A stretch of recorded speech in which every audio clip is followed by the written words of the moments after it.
ಯಾರು ಒಬ್ರು ಬನ್ನಿ ಇದೆ ಯಾರು ಬನ್ನಿ ಅಣ್ಣ ನೀವು ಬನ್ನಿ ನಾ ಬತ್ತೆ ಬನ್ನಿ ಎಂತ ಮಾಡೋದು. ಅಕ್ಕ ಮದುವೆಯಾಗಿ 1.5 ವರ್ಷ ಆಗಿದೆ.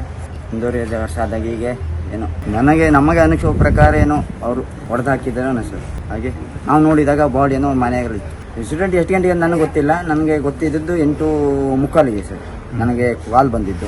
ಅವಾಗ ನಾವೇನು ಮಾಡಿದರೆ ಕಾಲ್ ಬಂತು ಕಾಣಿಯಾಗಿದೆ ಹುಡುಕ್ತಾ ಇದ್ರು ಅಂತ ಬಂತು. ಆಮೇಲೆ ನಾನು ಏನು ಮಾಡಿದೆ, ಡ್ಯೂಟಿಯಲ್ಲಿ ನನ್ನ ಕೆಲಸದಲ್ಲಿದ್ದೆ. ನಾನು ನಮ್ಮ ಸಾಹೇಬ್ರಿಗೆ ಹೇಳಿ ಪುನಃ ನಮ್ಮ ಸಾಹೇಬ್ರು ಜನ ಅರೇಂಜ್ ಮಾಡಿದ್ರು. ನಾನು ನಮ್ಮ ಚಿಕ್ಕಪ್ಪನ ಮಗ 3 ಜನ ಸೇರಿಕೊಂಡು ಅವ್ರ ಮನೆಗೆ ಹೋದ್ರಿ. ಏನಾಗಿದೆ ಅಂತ ಗೊತ್ತಿಲ್ಲ. ಇಲ್ಲಾಂದರೆ ನಾವು ಕಂಪ್ಲೇಂಟ್ ನೀವು ಏನು ಅನುಮಾನ ಪಡ್ತೀರಿ? ಈಗ ಏನೋ ಮಾಡಿ ಹಾಕಿದ್ರೆ ಏನೋ